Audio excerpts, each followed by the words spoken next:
3, 2. That's it. We're going. The fact that you get to wake up and not you, I guess me, the guy talking. The fact that we, how did I start that?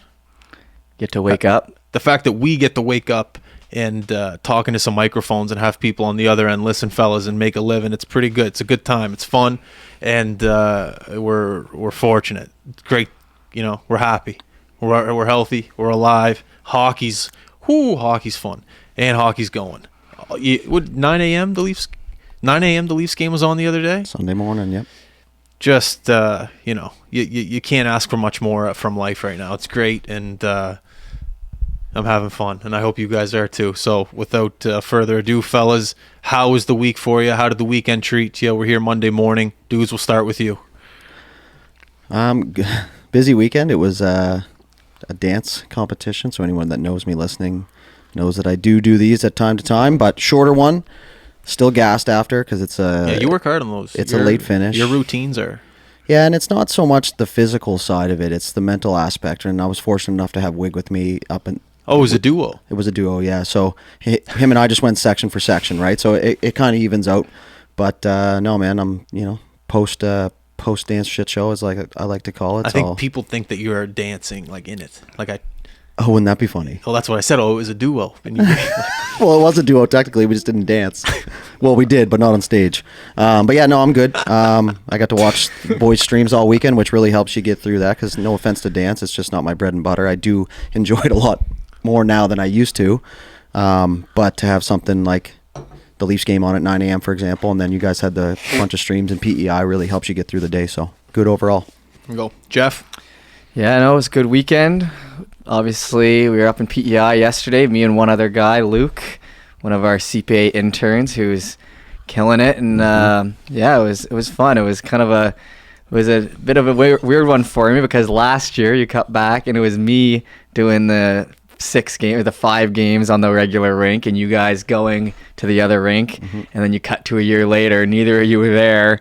Luke's doing the 5 games, and then I'm the one going to the other rink and kind of keeping an eye on it. So, bit of a full circle weekend for me, but everything went off without a hitch. I love that island, man. The people are good. Maybe not at the beginning. People weren't the best to us because we were just those guys with the cameras. Yeah. But now it's just full-on Atlantic Canada hospitality. Oh, High Button guys are here, okay. Well, Marlene, who's running, she gets the food. She gets you the roster. She makes sure you guys are good. Just that grandmother love hospitality is something that you can't replace. And PEI brings that again and again and again for us. Because so many tournaments out in PEI. Oh. So I can't even name them right now off the top of my head, but the hospitality every time you go to PEI is great. And the internet's good too, which helps. It certainly does help us. You know what I mean? And it's just nice you can work a lot freely knowing you're going into a situation where people aren't breathing over your neck in terms of like creative freedom. Like you can just go in, you know what you can set up, you know what you can say, you know what you're streaming. And it's just kind of nice to relax and know that everything you're doing is going to go fine. Real nice. Yeah, it is for good sure. Good times. But no, it looked good. Mm-hmm. Yeah, no, it all worked out, and another early bird in the books, pretty That's much. Right. I think is that the 3rd year? Did you guys do it 1 year before I came on? 2 years before. So we did it last year, and then we did it the year before as well. Yes. Okay. The first year was you, him, and Mark. Mark drove you guys up. Was it? Yep. So same thing. I was in a dance comp, blah blah blah. But I actually got to do it last year, which was nice. But it definitely did look good. The game it was up great. A bit for sure. Nice for me. I really didn't do too much this weekend. It was nice. I sat back and just watched the NHL, then watched our streams. Didn't tune into the dance. Sorry, dudes. I should have. My bad. One thing I took away from this weekend. Willie Nylander's a rock star. And I know Jeff and I, we've talked about this before, how we make the NHL more popular. How do we do it? How do we engage more eyeballs to maybe people that haven't seen the game of hockey before? How does this get accomplished? You got to bring you got to bring rock stars like Willie Nylander in there. He was on a talk show with a wife beater. Yep. Wife beater on? Yeah, it was a little bit more dressy than a wife beater, but if you are from here, you go wife beater. It was like a G. Remember those G-unit wife beaters they used to wear back in the day, like the thick arms on? It was like one of those ones. And he's talking to an international superstar like Madison Beers, flirting with her on national TV, wearing a wife beater. Just, not the most crazy story, but that's kind of what I'm talking about. That's how you kind of get eyeballs from Hollywood to look, okay, what's going on in hockey? Who's this blonde Swedish dude wearing the wife beater on a talk show talking to Madison Beers? It has nothing to do with hockey, but at the end of the day, it gets eyeballs to the NHL, we're calling it. So, just an overall superstar. And you think, I know for myself, if you had that much publicity that week, you'd be a little distracted. You wouldn't, playing hockey would kind of be in the back seat. You're in your hometown. You're the man for the next 3 days. Well, he's the man regardless. And then you actually have to go play, but he played incredibly well. Arguably, he's the best player in the NHL right now. Arguably. You could say that on Twitter. The hottest. The hottest? Well, yeah. Okay, sure. Hottest player. Yeah, hottest. Mm-hmm. I like that because he's not the best. He's the hottest. Right. He's on a streak.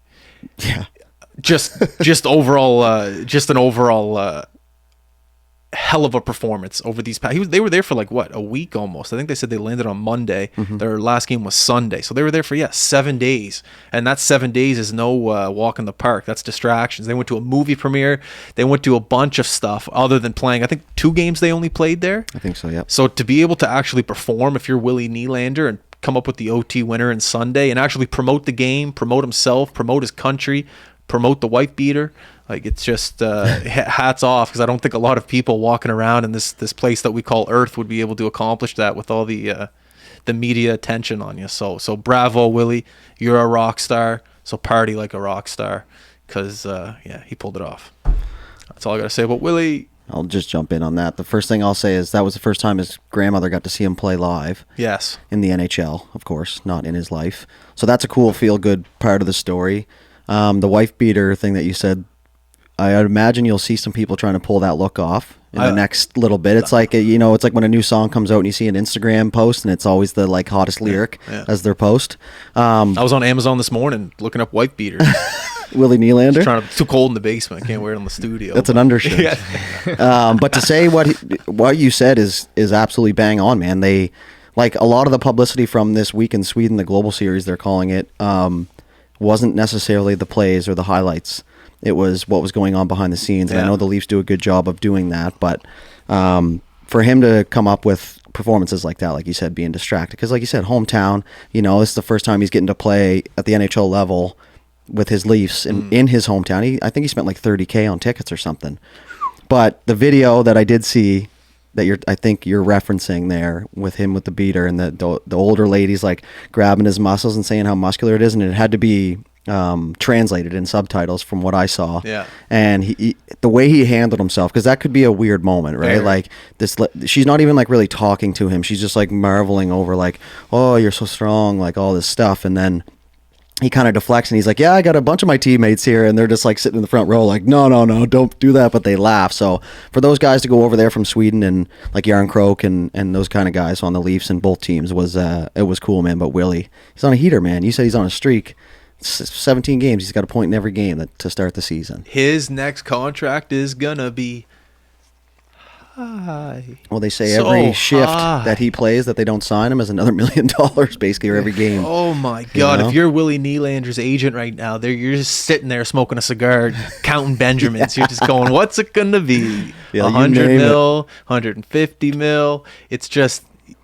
You're grinning ear to ear right now if you're Willie Nylander, if you're in his circle, because you're getting paid. You're getting the big bucks. He's playing unbelievable.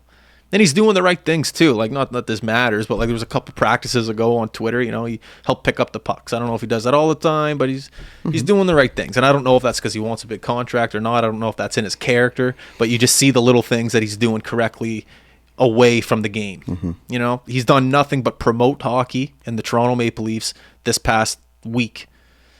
And if you're Gary Bettman and you're the GM of Toronto and you're looking at that, you're going, this guy's helping hockey and the Leafs. Got to pay him. And he's performing. Yeah, exactly. That's not even a question now if he's performing or not. He is performing. So you just leave that aside. What else is he doing to make this big money? Scary, scary times if you're the Leafs. The other thing I will say, not to throw shade on the whole situation, but you read a lot of rumblings about trying to, the Global Series, you're trying to make it more global, more viewers from around the world, and then they they black it out regionally. So like that's always been an issue, and I know it's an NHL issue, but Yeah, like what is with that? it doesn't make a whole lot of sense to me. Like I'm thinking, from our standpoint, what we really strive to do is allow people to watch that can't be there or can't be close. And I know it's streaming and it's the NHL and it's completely different, but if you're trying to promote, like you say, then you just offer these games for the week. They're 9 a.m. They're at random times. They're like 12 lunchtime, which is great for people like us. Yeah. But like, what are you doing blacking the games out? People got to pay extra to watch games in Sweden. Like, come on. Come on, Gary. It's a whole different ball game over there. They're do you see the lineups getting in the rink? It was nuts. No, were they big? Yeah, man. They play sold out. The rinks are cool. It's That it's rink European was sick. atmosphere. Like, You see the ceiling in the rink? It was to Yes. outer space. It was huge. it was massive. And they go straight up. Yeah. Like kind of like the Colisée in Yeah. Quebec, but newer. Yeah. And it's just like it's a whole different view and scope of the game, and there's no reason for us, like, anybody that was a hockey fan would have watched that game if they had it on, or one of those games. It's a fact. But you can't, because you have to pay extra to watch a couple games in Sweden at 9 in the morning. There's It's been ridiculous. some great hockey on lately. Some real good hockey. Like there's been times where the NHL has definitely not been the most entertaining product, but this year, for some reason, I've just been glued to the TV. What was I watching the other day randomly? Columbus, Philly. Yesterday. Yeah, was that yesterday? Yeah. Great game. Couple fights, just unbelievable. Just great back and forth scoring, young talent. It had everything I was looking for in terms of an entertainment value. Mm-hmm. It was awesome. But that's exactly what the NHL needs. That, and then Willie Nylander and the wife beater talking to Madison Beers in Sweden. It helps. This most certainly does. It helps a lot. That's the only thing you're seeing on the internet right now, so You know? there you go. Like, I don't know. Maybe people are listening to us. Maybe you're not Gary's- watching the Oilers. I was on a flow. Why'd you get to bring the Oilers? I was Keep zooming. going, keep That going. was dialed. I was... Okay, no, you want to talk about the... No, I don't. But you're just saying that there's great hockey being Well, there played, is. Well, so it's- Edmonton's on too late. Anyone that knows me, I'm in bed by Yeah, 10. true. More of a Columbus guy. Like, it's all right. Well, no, it was just on. Yeah, fair enough. But I don't know. I'm having a great time. I'm grinning ear to ear. And some high button sports teams are winning. That's right. Kidding me? Just talked about the early bird. Who won at the early bird, Jeff? Well, the high button Halifax Hawks, That's U15 AA, pulling home another victory. So that's a team we stream every Tuesday night in the Centennial on our main high button channel. And it's nice to see them out in PEI. I got to talk to our guys out there. Shout out to Farlesy out there, the coach, everyone. And brought home it was a good game, too. Good game. But 2-0 Halifax, finished? Yeah, I think so. Maybe 2-1, or maybe it was 2-0 with overtime. But it was intense in there, man. Yeah. It was intense, and it was loud in that Crowd? Cody Banks Arena. Great crowd, man. And I mean, yeah. So it was nice to see them win, and then obviously another big win at the Monktonian. So right. the high button team's firing away. Who won at the Monktonian? The Tell them a Basin little Armada, bit. There you go. Basin Armada, there How you long go. have you been streaming the Armada for? 3 years. So how good does this feel for you? Feels great. Taking down an Ontario prep school, a team that went undefeated on their way to the finals. Wow. To play the Armada in the finals and then lose in double overtime just kind of shows the level the Basin Armada are bringing. And, last year was a bit of a down year for them throughout the season. They didn't make it to the playoffs and Ice Jam, blah, blah, blah. But then they ended up winning provincials. They came in this year with a great team. And now they've got a Monktonian championship under the belt. So riding that right into the second half of the season. So congrats to the Armada, of course. Jamie Stone running that team since I think the beginning. Attaboy, And Jamie. yes, Congrats. it's good. It was just Winners. good to see. A couple winners. Steel Subaru making the U18 finals. Right. A little bit of heartbreak in there. You got to mix that in as well. But a great run for Steel Subaru. Excited to see where they are. Yeah, for the Ice hosting, Jam. hosting Atlantics too. That's right. Hosting Atlantics, Ice Jam right around the corner Oh, I in their can't wait for the Ice backyard. Jam. Yeah, baby. It's a good time to be a Steel Subaru, regardless of yesterday's result, and a great time to be an Armada. I want to go back to Armada really quick. There is no better feeling than beating an out of Atlantic Canada province team, especially in the finals. I don't know if I've ever beaten an Ontario or BC team in my minor lacrosse or hockey. Dudes, you might know better than I, but I'm pretty sure I've never beaten an Ontario or BC team at a tournament. You beat a Quebec team because you scored the overtime winner in midget. Oh yeah, I did. Yes, you did. Yeah, see, dudes, that's why That's you're why I'm here. Yeah, right? Yeah, exactly. I know my role. I remember I got that. Go. It went top left, but it bounced off like 4 bodies and went top left. And everyone was like, Justin, like, how'd you put it top left? I'm like, I just put it there. I just sniped it. It just went right there. But really, because back then there's no streaming. No one's seeing it. Yeah, it's just boom, top left. So in my head, top left, OT winner. Oh. And I remember when we won. Sorry, I'm going to go back to Armada here in a second. Oh, yeah. We won. Like our because it was a Sunday afternoon game and we still got to drive back from Quebec.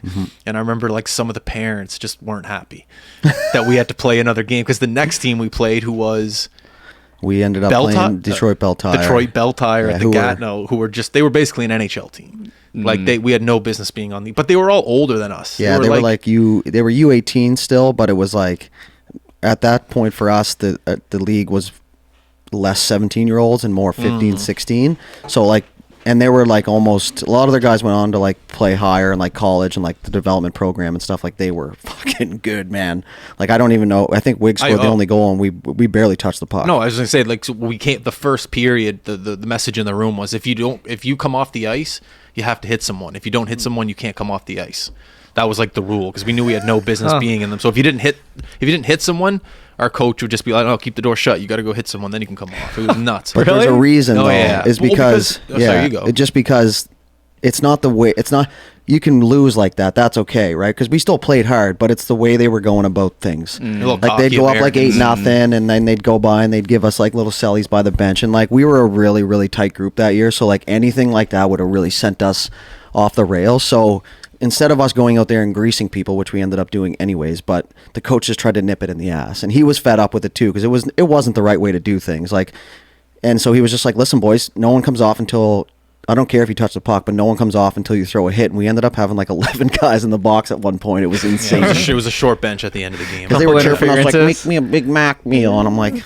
We're a hockey team sponsored by a restaurant. We're not the restaurant employees, you idiots. You know, like but little things like that that irritate you. Sick jerseys. So anyway, that's all to say you scored the overtime winner, right? Yeah, I remember my dad called me. He's like, "So how'd it go in?" And I was like, "Top left, sniped it." To this day, he still thinks it was top left, sniped it. He'll never know unless he's listening. But also, fun fact. Now that I remember, that team had 17 or 14 Q draft picks that year. Yeah, it was like Darcy. No, it wasn't Darcy. Yeah, that was PEI. They were the Intrepid de Gatineau that was like, or something.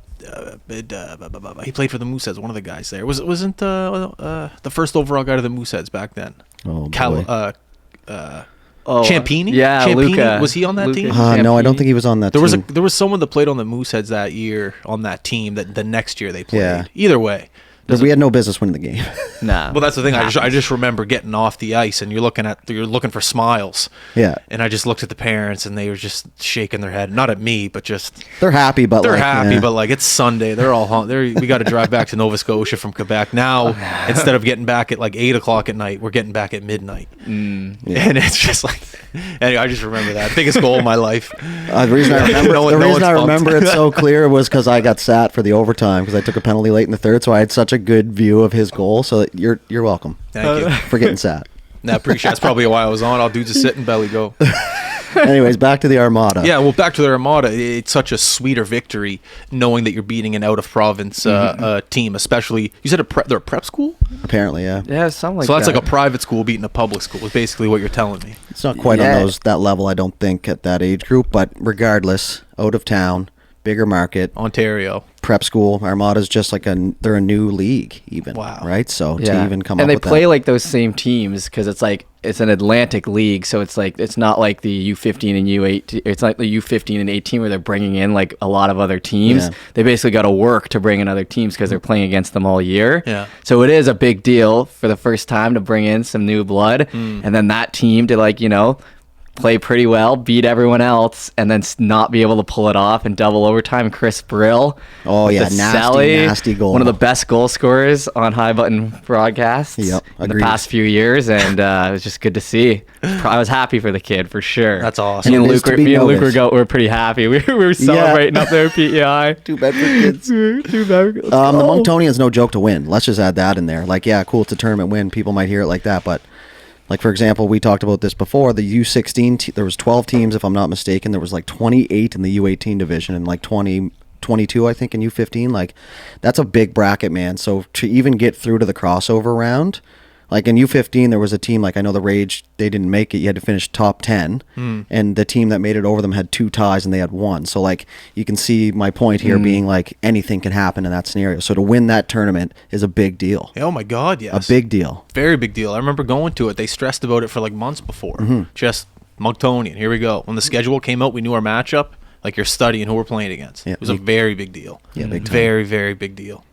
But no, that's sick. That's awesome. Armada's going to have a target on their back now, though. They're the team that won the Monctonian. So now it doesn't get easier. And they won provincial, so they're kind of back-to-back champs. Someone's tried to, the Voyageurs won Ice Jam last year. That was the last time someone kind of dethroned them. Wow. Yeah. There's so many storylines leading up. I just love this. Like, as much as you don't wish time to fly by, time flies by when you're having fun and just going through these stories and I don't know, topic, whatever. Just there's so much to do, so much to talk about, so much to see, so much to stream, so much to mic up. It's just there's so many things. Time just flies by, but you're, like I said, you're grinning ear to ear as you're going through this. It's fun. It's a blast. That's one thing we always talk about is like the process of all this. Like, because there's, I think of guys like the guys that play U11 AA and then they move up to U13 AAA, like Bodog and those guys.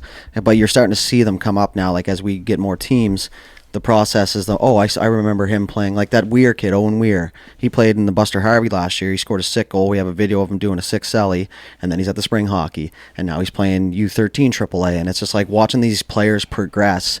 And it's just from a commentator standpoint, it's great because now you can give the listeners or the viewers a little bit more insight on where they came from, where what you remember from their play. So for us to be able to just like watch these players, and you and I just remember everything, and to watch them grow and grow and grow, and then some players fall off. Unfortunately, you don't hear from them, but to get bigger and bigger, and we're basically just following them and giving them proof of what they're doing. So it's really, really cool from a non-business side of being a hockey fan.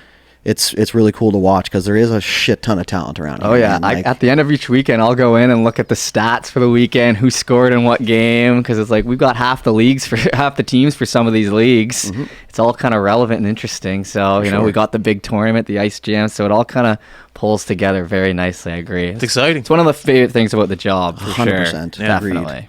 And it'll only get better as time goes. Think about it. Then guys go to the NHL. It's like, man, I knew that guy. Buddy, Cole Chandler, he played for the Barons. The There first you game go. I ever streamed. Now he's lighting it up in the queue. And he played U17. Yeah. So there you go.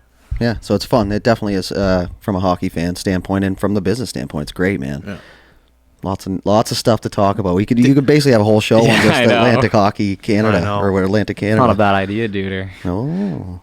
It's going to be a lot more work. Like, never mind. Yeah. No, but no, awesome weekend. Great. I just love it. I love every second about it. Marchand post. You guys see that? Well, of course I did. I love Marchand. I always have this debate with I don't have the debate. Maybe it's in my own head, but when you're posting something to social media, like you don't really have to. The best captions come to you quick. You don't sit there and 20 minutes. What should I say about this? So, dudes, you're like that. Dudes, what should this be? If you say it really quickly, you know it's going to be great. Right. If you got to think about it, not the best. Yeah. So I was thinking of the Marchand post. I saw Bobby Orr, Marchand sitting there on the bench, looking at a practice in Boston. The banner's hanging up. I just boom, 2 legends in Boston yesterday. Simple. Simple, clean, to the point. The reaction from people. Not so simple. The jealousy. I don't know what it was. 2 eras. Obviously, Marchand and Bobby Orr are 2 different eras, but people, you can't compare Bobby Orr to Brad Marchand, obviously. And you weren't. I wasn't. 2 different. Obviously, Bobby Orr had so much more impact on the game of hockey than Brad Marchand did, obviously. But Brad Marchand is going to be in the Hall of Fame, and Brad Marchand's jersey is going to be hanging at TD Garden in 10, 20 years. It will be retired. So I'm allowed to say a legend in Brad Marchand. I understand that people have a lot more, connection to Bobby Orr, especially the people on Facebook who might be in the older ages who got to watch him or their grandfather watched him, whatever it may be. But holy smokes, the people that got upset about that. And he's like, we're a Nova Scotia company. Brad Marchand's from Nova Scotia. Yeah. What do you want me to say? Bobby Orr, the legend, and Brad Marchand, the rat, The bum. in Boston. Like, what do you want from me here? That would be a great caption. I'm out here just trying to do my best. How are you going to get mad at a guy for doing his best? He's trying. I say this all the time. How are you going to knock a guy for trying? I'm trying. Brad Marchand's not a legend. Oh, you are? He definitely he is a legend. Oh, you are.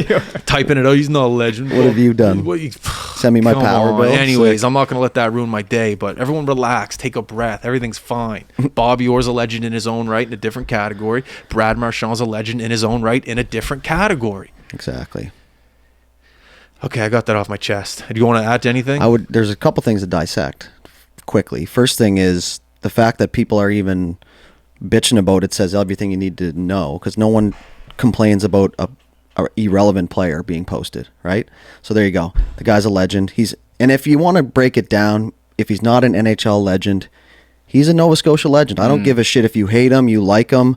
You talk to any player coming up and you give them his story. That's something inspiring. It's something that you can go, okay, look, maybe a guy like me, I thought I couldn't do this, but now you get to look at this. It's a Nova Scotia legend. His number's going to be retired in minor hockey. His number will be retired with the Dartmouth Subways, and you can bank that as well as in the NHL. So yes, he is a legend, and it's Bobby Orr. And then the second thing is that with all that being said, we do appreciate you commenting and bitching on it, but that's kind of the whole right? point too. Because you want the interaction still, like you still have fans and stuff out Controversy there, right? creates cash. Yeah, you know what? Maybe they're right. Maybe Brad isn't a legend, so keep commenting. Yeah, actually. exactly. So, yeah, I appreciate that. Next, you're gonna be posting anyone. This guy's a legend. Yeah, I know. That's what Eddie Fo. This guy's a legend.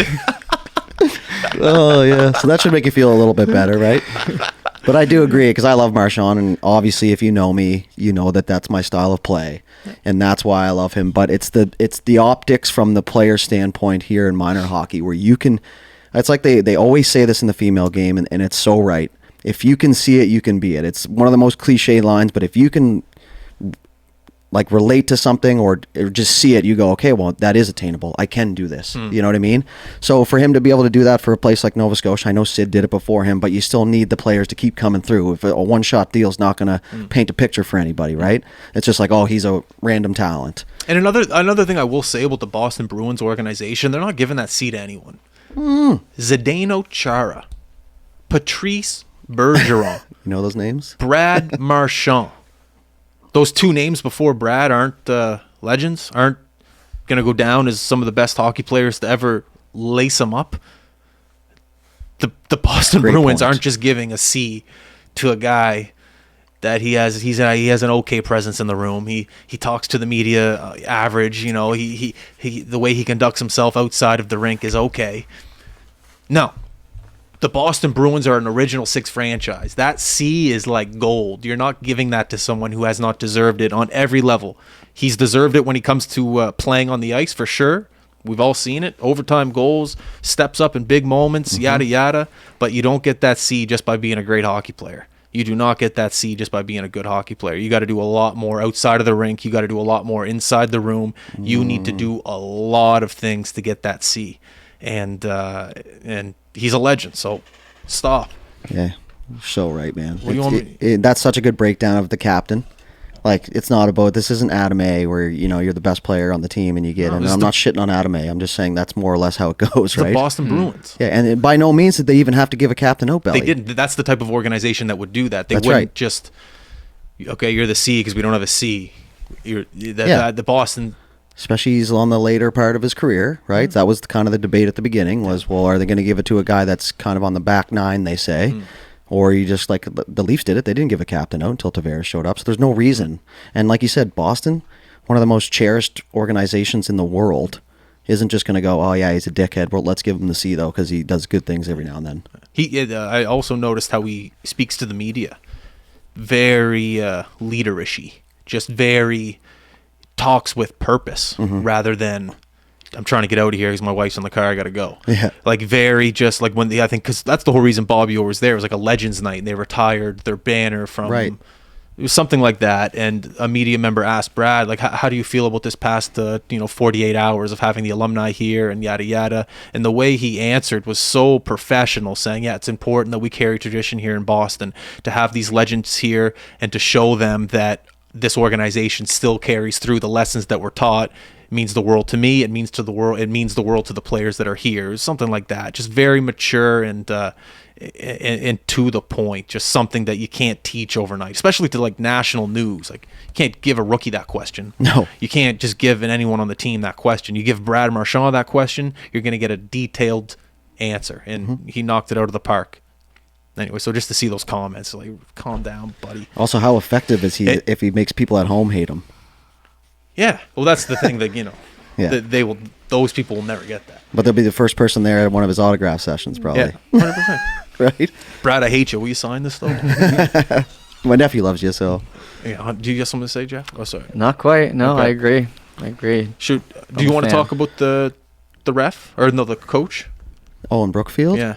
Oh my God, yeah, I do. I just want to honestly bitch about it. Is what I want to do, kinda. But I don't know if you haven't heard. On Saturday, there was an incident at the Don Henderson Memorial Sportsplex, is what it's called in Brookfield. Great spot, good people working there. Anyways, there was a U11. If my facts are correct, it was a rec league game, and there was a dispute about a call of some sort, and a coach essentially just attacked the ref on the ice. I won't get into detail because I don't know the detail, but that's what happened.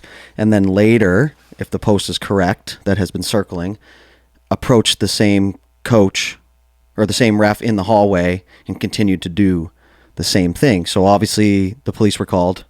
He was arrested, but he was like released or whatever on conditions. Can't go to minor hockey, which I don't think, in my opinion, he should ever be able to even enter a minor hockey sanctioned event at all, or maybe even a rink, because that is absolutely ridiculous. Because my main point is, I'll try and keep this as short as I can. Number one, officials, without them you can't play the game. And I'm not saying that because I am an official, because I was the hardest on them ever, but I never once attacked them. I've wanted to not attack them, but you at some point you get so angry, you're like, I just want to hit somebody or something, but you can't follow through on that. And if you're a father and you have a kid on the team and you go and attack the ref, you don't think that's going to scar your kid?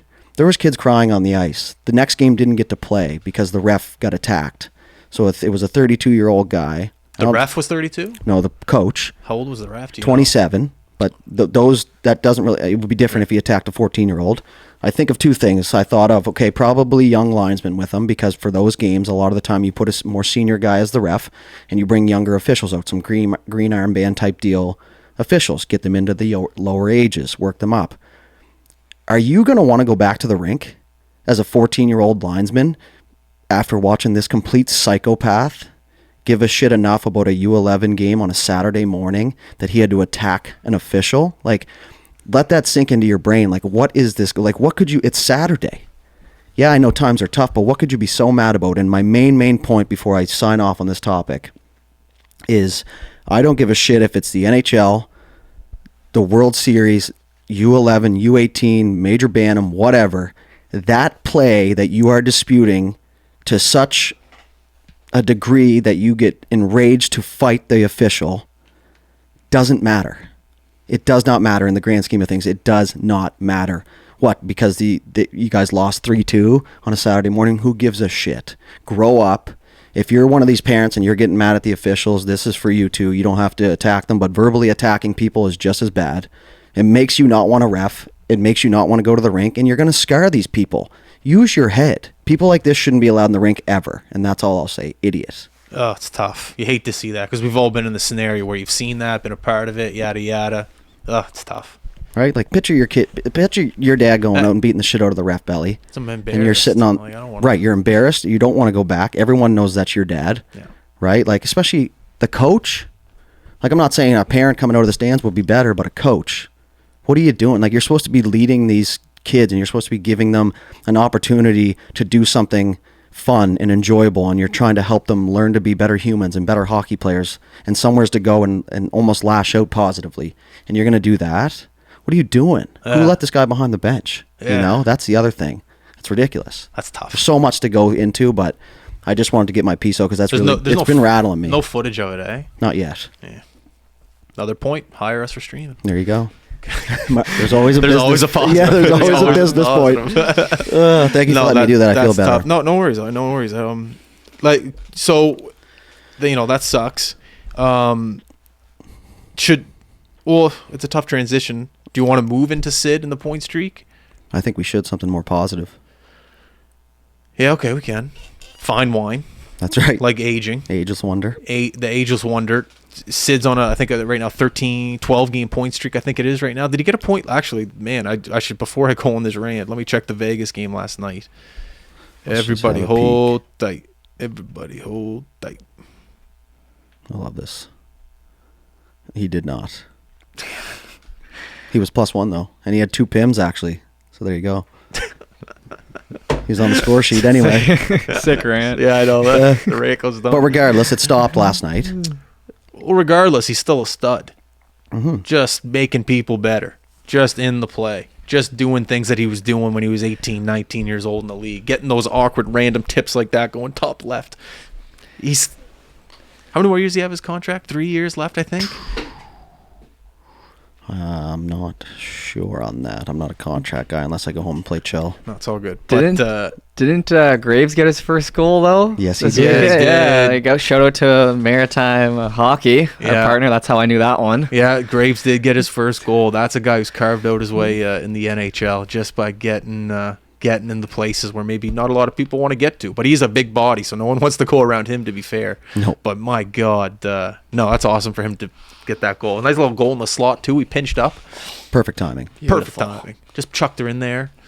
And I think, yeah, right away. Not right away, but I love whenever Maritime guys score, like on Twitter.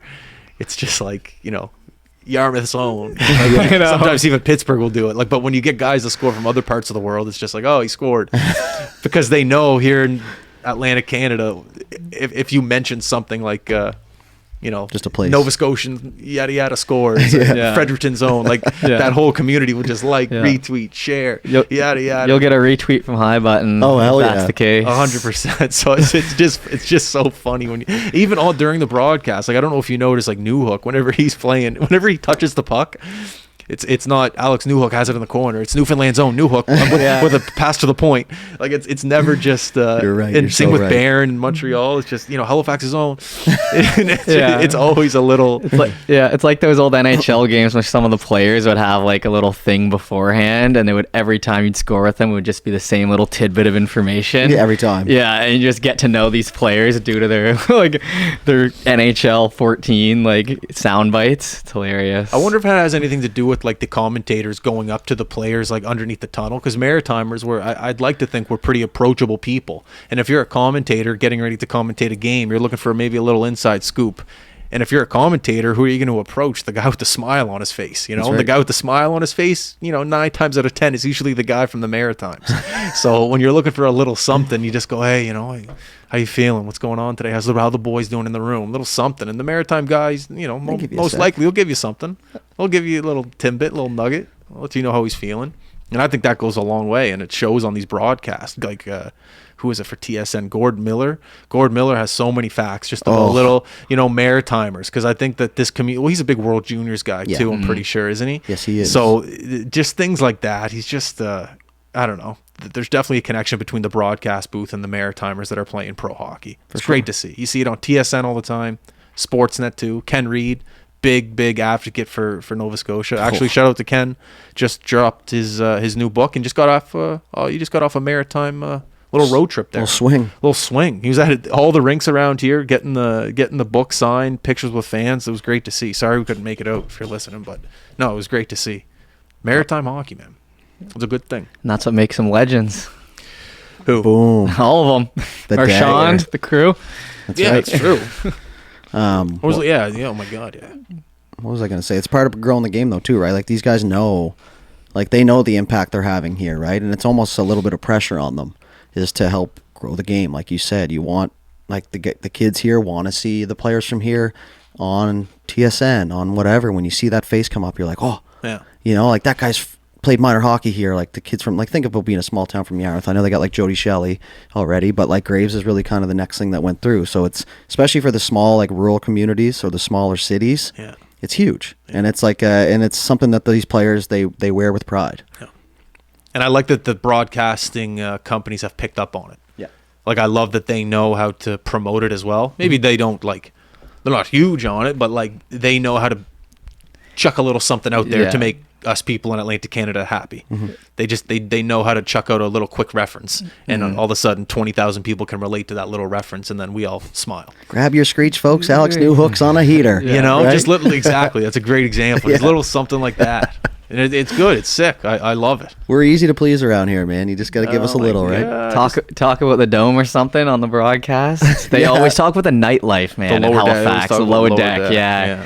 That's always the case. Yeah, well, we're out of that world now, but that's Halifax is known for one of the better party cities in Canada for sure, man. There's so much. Think you go down 2 streets, you can hit 40 bars. Buddy, Like, Drake Batherson said it on this podcast just a few months ago. What'd he Same say? thing. Well, he said Brady Kachuk and them, they want to get to Halifax, Yeah. do the lower deck. It's super important to them. Yeah, and it's you a know great when you're time. going in a bar here, you're gonna have some good chatter, and people are like Maritimers for the most part are pretty good at like kind of letting you breathe. You know, like they know that you're a big dog. Everybody's aware of that, but they don't. There's the odd person that'll fangirl, and especially if you have one too many wobbly pops, you could get a little extra emotional with the person. But they kind of let you breathe. Like from what I've noticed, even seeing them around the rinks and stuff, you just look from afar, and people are like, "Hey, how you doing?" Maybe a quick picture. We love watching Ottawa this year or whatever, and then that's it. They move on, right? Yeah. So Sid's always said that about here. Yeah. Respectful. That's why he comes back here. Well, it's also his home, but I mean, yeah, there too. that has a factor, I guess. But no, it's great to see. I just got man going into Christmas. I got to get Coleman on here at World Junior Talk. It's a little too early for World Junior Talk. Yep. Because maybe some tears might come up. We'll get a little emotional, so we're not going to hit that right now because that's it feels like yesterday. Yeah. That was the best. I'm still trying to find all my gear. Yeah. I am. It's not a joke. Anyways, But yeah, it'll be sick. How much time are we at right now? 47. 43. That's pretty close. Not bad at all. TikTok. I got. Okay, no, we already covered that right there. I was gonna say we'll talk about the ref, but we got the ref there. Yep. Well, I guess then we'll have to talk about what's coming up with us. Or we can just go quickly about the benefit game that we were a part of. Yeah. Fundraiser. Do you want to lead the way on that? Yep. I just wanted to basically thank them for having us. I know Darcy and his crew, Darcy Campbell, give him a shout out. Great guy, known for a long time. He reached out and just wanted to have us there. It was a benefit game for the Braden Bannister Foundation, who was a young guy that passed away in East Hants just due to a random heart condition, if I'm not mistaken. I hope I did that justice. But regardless, they wanted to have a game between the local RCMP officers and the high school team, which didn't sound like much at the beginning, but we were happy to obviously be there, especially where we have some ties in East Hants. Obviously, I live there, but we stream some of their games and yada yada. Packed house is the first thing I'll say. Oh my God. It was jammed. I thought of and Atlantics. I was like, I hope it's like this. Roxy's Juiced. was bumping. Shout out to Roxy's. But the whole goal of the Braden Bannister Foundation and this game as a whole was to raise money and awareness, of course, to get the AED machines into the schools and rinks in East Hants, because everybody knows it's a little bit more rural than the core of the city. So that was their objective. I did hear rumblings of somewhere between the mid thousands for money. The other thing I'll say is shout out to the guy who won the 50-50, donated all of his money back except for his tickets. Wow. But they did a great job. There was a smoke machine. There was intros. They had young kids that they incorporated carrying the flags. They had all the flags that were out there, Canada, Nova Scotia, and I hope I say this right, the Mi'kmaq flag out up there. So they had kids in it. It was absolutely packed. Smoke machine. The atmosphere was incredible. It was a great game. The RCMP actually pulled out the win, and their goalie was absolutely dynamite. Don't know her name. I know her first name was Layla. She got MVP. She got MVP, which was a cool part that they made us incorporate. So we at High Button Sports here got to choose the player of the games, and I got to actually hand them out physically to the players, which was a cool moment. Doesn't sound like much maybe to the average person, but to be considered, even to want to be there, was really cool. And the other thing was we donated a swag bag for the Chuck-a-Puck winner, which they had, which was another good idea. So basically, in whole, great event. Would do it in a heartbeat. I had so much fun on the ice lining it. It was fun. They did penalty shots for the penalties. Shout out to JP Harvey. People were mauling over him. if that's the correct term. They loved him. The high school players were rattled that he was on the ice so much, but got to give him his cookie on here too.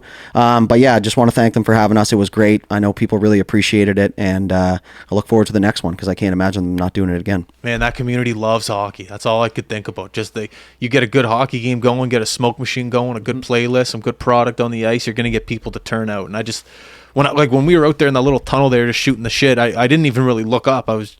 The conversation was good. I wasn't even thinking about what was going on. But then when I went over to where the Zamboni was and I turned my head to the left and I looked at the stands, I was like, there's maybe 300-400 people here right now. Almost 800, I think. There was a lot of people there. And like you said, the bar was rocking up there. And then naturally you just automatically think of Atlantics. And I go, man, Atlantics is going to be juiced. Mm-hmm. This is going to be great hockey. So, I don't know, the wheels are spinning. You try to live in the moment, but it's hard not to think about the future and what's coming up there. It's going to be a lot of fun. It's going to be a great event, and it's going to be a great rink to host it in. Absolutely. It's going to be dynamite. We'll do everything in our power to promote people to get there as well. So yeah. It's a great spot. You can Airbnb your house, make some money on it. I think Wig wants to try. So Why there you go. Right and there. Also the bridge. Alts texted me last night. A little update. Breaking news. That's where the graphic goes. Alt said you can probably walk across the bridge, which obviously means you can't drive across it, but we're going to do a little more in-depth recon work on it. So it'll definitely be done for Atlantics is what I'm saying. Jump on it. Yeah, go walk across. See if you fall and wear your rubber boots just in case, But yeah, no, it's across the land to land now, so things are looking up. That'll really change things for the community. I also noticed there's no name for that bridge. You should name it. So you want me to just go do it on my own, or just bring a bottle of champagne, you break it over the bridge, and you say, "I declare this bridge, yada yada bridge." I mean, I'm down for sure. We could film it, get a whole press conference going. Something. Cody Boyce Bridge. Well, that's a little far. Yeah. We could get Cody to come out though. It's official if Cody's there. That's right, a little red tape cut. Yeah, exactly. I like that. Let's do it. We can name it after something. The 10-minute bridge, the cut 10 minutes off the bridge. Yeah, we'll revisit. We'll do some homework. Regardless, we'll figure it out. Exactly. But okay, do we want to talk about this weekend, or we're good? We'll get just some U15 hockey pretty much on the go. U13. Couple U13s, and Cape Breton West Islanders playing Steel Subaru. So actually our two teams playing against each other in Al McGuinness Arena, back-to-back days, back-to-back games. So awesome. Keep an eye out for that. Wicked. All right, well, everyone listening, once again, thank you very much. I love this job. I know we all appreciate the downloads and the people viewing, the people listening, whatever it is, the people coming up to us saying great work. I say it time and time again, and I probably will say it till this podcast is over. We don't have jobs unless you guys interact with us, so appreciate it. Thank you. Enjoy the week. Monday, work hard, have fun. We are out. Peace.